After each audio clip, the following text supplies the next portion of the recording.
Saludos a todos, amados hermanos. Bienvenidos a esta nueva lectura del reino del fiat divino en medio de las criaturas. Libro de cielo. Nos corresponde continuar con el volumen 4. Atentos a estos nuevos y hermosos temas. Dispongamos nuestro corazón de manera que cada palabra resuene en lo más profundo de nuestro ser. Hoy abarcaremos 3 temas muy importantes. Estos son: diferencia entre el obrar de Jesús y el obrar del hombre. La palabra de Dios es alegría. El confesor le dice que Monseñor ordenaba que por ningún motivo debía venir más el sacerdote para hacerla salir de su acostumbrado estado. Y como último tema, imposibilidad de perder los sentidos, el decreto de la voluntad de Dios, servirse del sacerdote para recobrarla del estado de sufrimiento. Iniciamos. Noviembre 9 de 1902, numeral 150.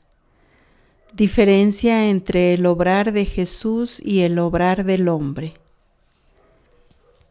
Mientras estaba deseando a mi adorable Jesús, ha venido con el aspecto que tenía cuando sus enemigos lo abofeteaban, le cubrían el rostro de salivazos y le vendaban los ojos. Él, con admirable paciencia, todo lo sufría. Es más, parecía que ni siquiera los miraba. Tan ocupado estaba en su interior, viendo el fruto que aquellos padecimientos le habrían producido. Yo miraba todo con asombro y Jesús me ha dicho: Hija mía, en mi obrar y sufrir no miré jamás hacia el exterior, sino siempre al interior, y viendo el fruto, sea lo que fuere, no solo sufría, sino que sufría con deseo y avidez. En cambio, el hombre hace todo lo contrario. Al obrar el bien no mira al interior de la obra, y no viendo el fruto fácilmente se aburre. Se llena de fastidio y muchas veces deja de hacer el bien. Si sufre, fácilmente se impacienta, y si hace el mal, no mirando hacia el interior de aquel mal, con facilidad lo hace. Después ha agregado: las criaturas no quieren persuadirse de que la vida va acompañada de varios y diferentes acontecimientos, ya sea de sufrimientos y otras veces consolaciones. Y son las plantas, las flores las que dan el ejemplo con estar sometidas a los vientos, nevadas, granizadas y calores. Noviembre 16 de 1902. Numeral 151. La palabra de Dios es alegría. El confesor le dice que Monseñor ordenaba que por ningún motivo debía venir más el sacerdote para hacerla salir de su acostumbrado estado. Esta noche la he pasado muy angustiada. Veía al confesor con actitud de darme prohibiciones y órdenes. El bendito Jesús por poco tiempo ha venido y solo me dijo: Hija mía, la palabra de Dios es alegría, y quien la escucha y no la hace fructificar con las obras, le da un tinte negro y la enfanga. Entonces, sintiéndome muy sufrida, he tratado de no poner atención a lo que veía, Y encontrándome en este estado ha venido el confesor diciéndome que Monseñor ordenaba que por ningún motivo debía venir más el sacerdote a hacerme salir de mi habitual estado, sino que por mí misma debía salir de él, cosa que durante 18 años jamás he podido obtener, por más lágrimas y oraciones, votos y promesas que haya hecho al Altísimo, porque, lo confieso ante Dios, que todo lo que he podido pasar de sufrimientos no han sido para mí verdaderas cruces, sino gustos y gracias de Dios. Y la única y verdadera cruz para mí ha sido la venida del sacerdote. Entonces, conociendo por tantos años de experiencia la imposibilidad del éxito, mi corazón era lacerado por el temor de no poder obedecer, no haciendo otra cosa que derramar lágrimas amarguísimas, rogándole a aquel Dios que es el único que observa el fondo del corazón, que tuviera piedad de la situación en la cual me encontraba. Mientras rezaba llorando, he visto un rayo de luz y una voz que decía: Hija mía, para hacer conocer que soy yo, lo obedeceré a Él, y después de que haya dado pruebas de obediencia, Él me obedecerá a mí. Y diciendo yo: Señor, temo demasiado el no poder obedecer, Él ha agregado: la obediencia desata y encadena, y como es cadena, ata al querer divino con el humano, y de ellos forma uno solo, de modo que el alma no obra con el poder de su voluntad, sino con el poder de la voluntad divina. Y además, no serás tú la que obedecerá, sino yo que obedeceré en ti. Después, todo afligido ha agregado: Hija mía, no te lo decía, que tenerte en este estado de víctima y comenzar los estragos en Italia me es casi imposible.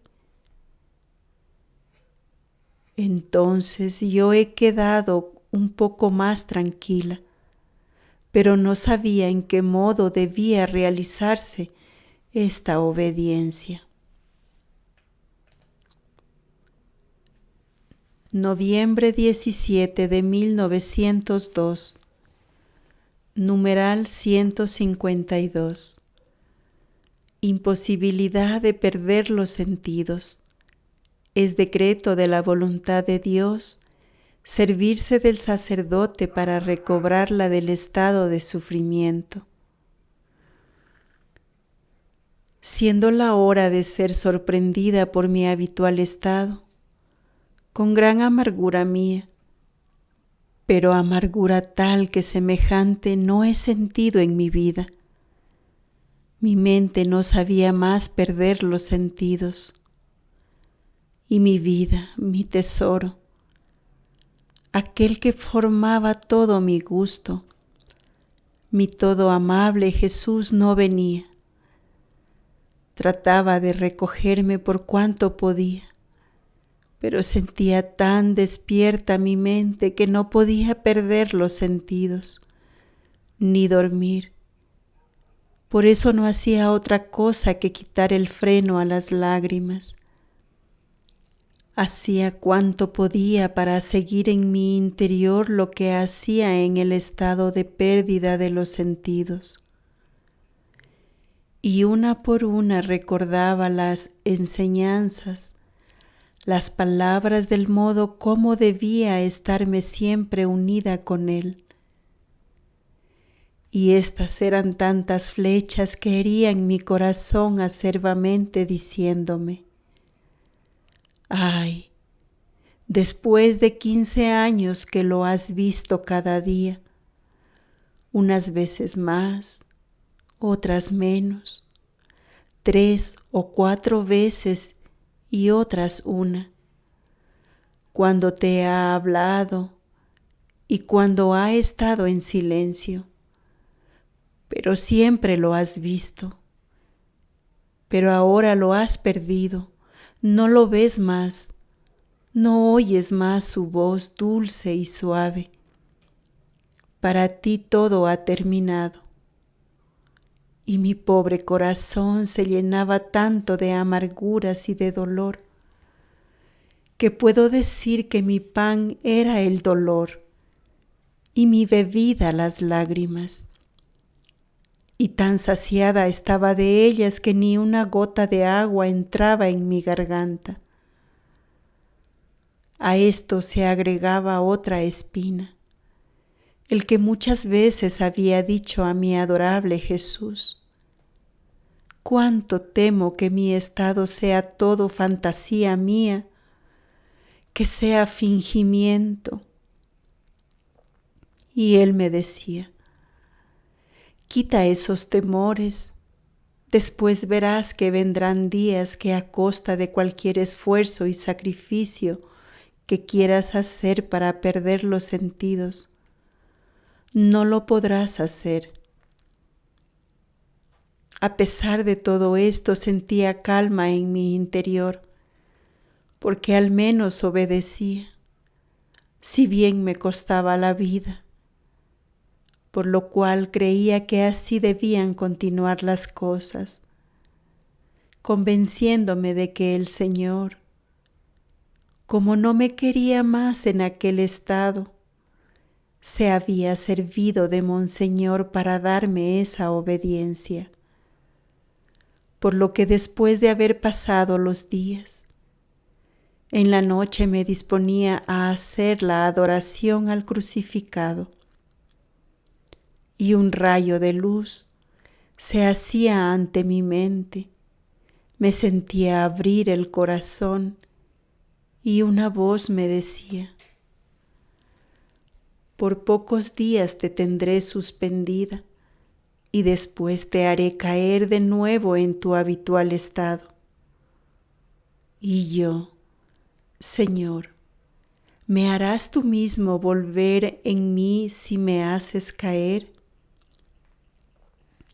Y la voz: no, es decreto de mi voluntad servirme de la obra del sacerdote para hacerte recobrar de ese estado de sufrimientos. Y si quieren saber por qué, que vengan a mí a preguntarlo. Mi sabiduría es incomprensible y tiene muchos modos inusitados para la salvación de las almas. Y si bien incomprensible, si quieren encontrar la razón, vayan al fondo que la encontrarán clara como el sol. Mi justicia está como una nube cargada de granizo, truenos y rayos, y en ti encontraba un dique para no descargarse sobre los pueblos. Por eso no quieran anticipar el tiempo de mi ira. Y yo, solo para mí estaba reservado este castigo, sin esperanza de ser liberada. Habéis hecho tantas gracias a las demás almas, han sufrido tanto por amor a ti, sin embargo no tenían necesidad de ninguna obra de sacerdote. Y la voz ha continuado: serás liberada, no ahora, sino cuando comiencen los estragos en Italia. Esto ha sido para mí un nuevo motivo de dolores y de lágrimas amarguísimas, tanto que mi amabilísimo Jesús, teniendo compasión de mí, se ha movido en mi interior, poniendo como un velo delante de lo que me había dicho, y sin hacerse ver me hacía oír su voz que decía: Hija mía, ven a mí, no quieras afligirte, alejemos un poco la justicia, demos lugar al amor, de otra manera sucumbes. Escúchame, tengo tantas cosas que enseñarte. ¿Crees tú que he terminado de hablarte? No. Y como yo lloraba, habiéndose convertido mis ojos en 2 ríos de lágrimas, ha agregado: No llores, amada mía, escúchame. Esta mañana quiero oír la misa junto contigo, enseñándote el modo cómo debes oírla. Y así él decía, y yo lo seguía de cerca, pero como no lo veía, mi corazón era despedazado continuamente por el dolor, y para interrumpir de vez en cuando mi llanto, me llamaba continuamente, ya enseñándome alguna cosa de la pasión, explicándome el significado, y ahora me enseñaba a hacer lo que hacía en su interior en el curso de su pasión, que por ahora omito escribir, reservándolo para otro tiempo si Dios quiere. Así he continuado por otros 2 días. Hemos llegado al final de esta lectura. Espero que lo aprendido aquí te inspire a vivir cada día con más fe, amor y entrega a los designios de Dios. En la descripción del vídeo les dejo los fragmentos de esta lectura para que puedan rumiarlos y volver a ellos cuando lo necesiten. Las palabras claves de hoy: mirar al interior, hacer fructificar la palabra. Mi sabiduría es incomprensible. Gracias por acompañarme en este viaje. Que la paz y la luz de la divina voluntad guíen siempre tu vida. Hasta pronto y que Dios te bendiga.